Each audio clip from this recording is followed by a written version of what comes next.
Okay, guys, so some more review problems that you're going to submit today from our first quiz. So finding the sum. Most of you did pretty good on this one. I will say there was a few call outs in all the grading that people didn't put it in standard form. So remember, standard form means that you are going to make the largest exponent the first exponent. So we got 3, 2, none, 2, 1, none. So 3 is going to be your largest exponent. So it's going to go in the front. The other common misconception is a bunch of you combined the U3 with the U2 just because they were both in front, I think is why most of you did it, or we just dropped the U3 altogether. GCF was taken out of this in a couple of the problems that I saw. Don't do that. If it says simplify, there's no GCF. You only factor GCFs, not simplification. It will say factor, and that's when you want to think GCF first.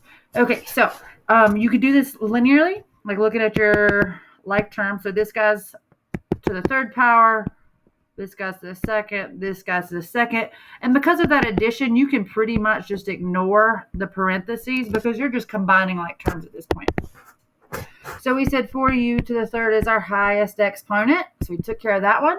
4u squared, 6u squared. So 4 plus 6 is 10u squared. And that's our second highest exponent.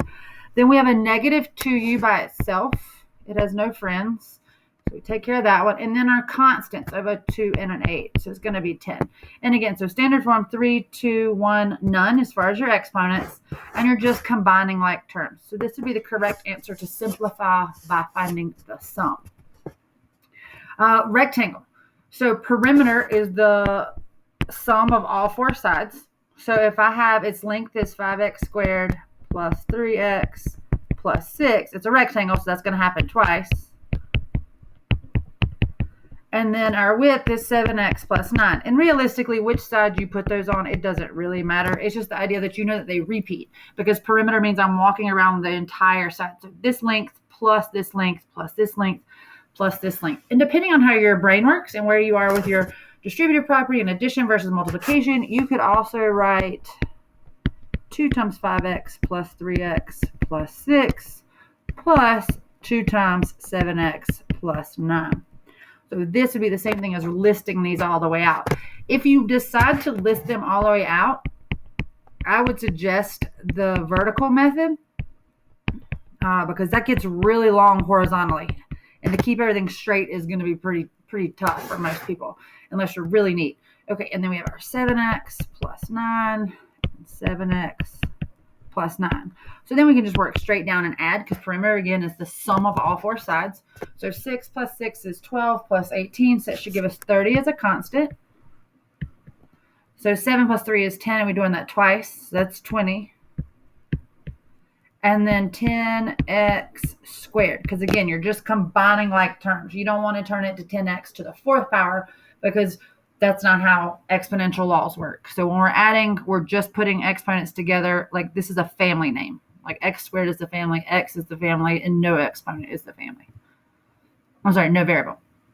All right, so difference. Now, this one makes things a little more complicated because we're going to turn this into a plus, or you can treat it as a -1 and distribute it all the way through.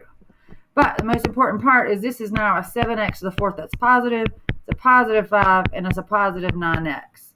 And then there's addition in the front, and you're just going to combine it with the 1 in the front, and all of the 1 in the front signs stay exactly the same. Now, again, you can run vertically or horizontally and just combine. But this is x to the fourth. That's our highest exponent. So to put that in standard form, we know that's going to go first. Then we have a constant of a positive 5, a constant of a positive 5, and then an x and an x. So we're going to put together things that match. So x to the fourth is definitely our highest. So -5 plus 7, which is going to give me 2x to the fourth. And then we have a variable with the exponent of 1. So that's our next. There's not a 3 or 2, so we go down to 1. 9x plus a -7, or 9x minus 7. It's going to be 2x. And then last but not least, 10, because our constants. And that would take care of everything. And that would be your answer for simplifying the difference. One more.